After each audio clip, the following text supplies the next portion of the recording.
Hi, it's Tziporah here. In this video, I'm going to be highlighting the subtle yet major differences of the idealization and devaluation from the narcissist and borderline in relationships. These differences are valuable to know and might even be surprising to you, so make sure to watch the whole video. So I'm going to start out with idealization.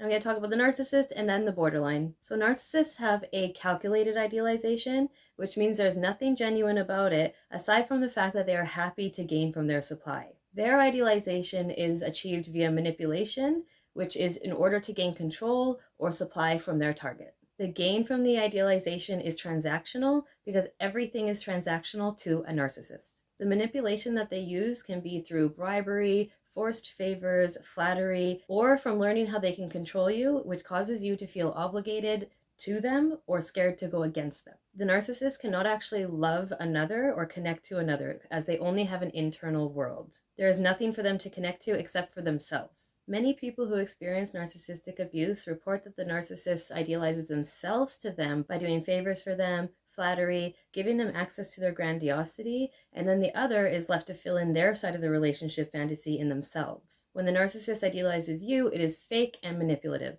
And now idealization in the borderline. Those with borderline personality disorder can often idealize people. The black and white thinking that causes splits can also cause this idealization and devaluation. When the borderline idealizes, it feels real to them and they actually think that the other person is great. Because of insecure attachment or difficulties in relationship effectiveness, a borderline can also use manipulation in order to attain connection. This manipulation from the borderline can involve love bombing, clinginess, flattery, intense sexual energy, and so on. The borderline can actually become very interested, infatuated with the other person even. They just struggle to know how to establish an organic, healthy, and stable connection. Many people who experience a relationship with a borderline will report that at the beginning of the relationship, they felt an intense love and desire for attachment from the borderline more than ever before. And this gave them feelings of elation and euphoria.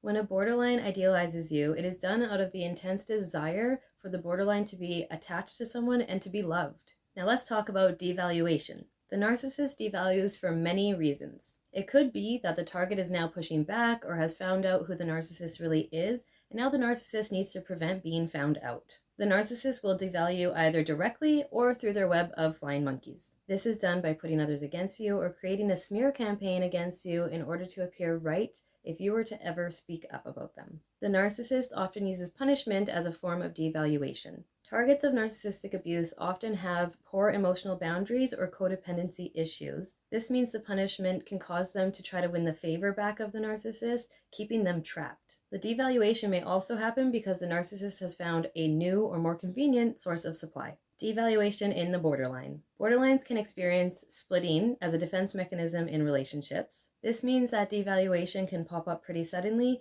even feeling surprisingly uncomfortable to the borderline themselves. Reasons that might cause this splitting and devaluation might be perceived abandonment, perceived slights, any conflict, or more. Having borderline personality disorder causes someone to read into relationship interactions to the point of hurt, offense, and misinterpret to the point of relationship sabotage.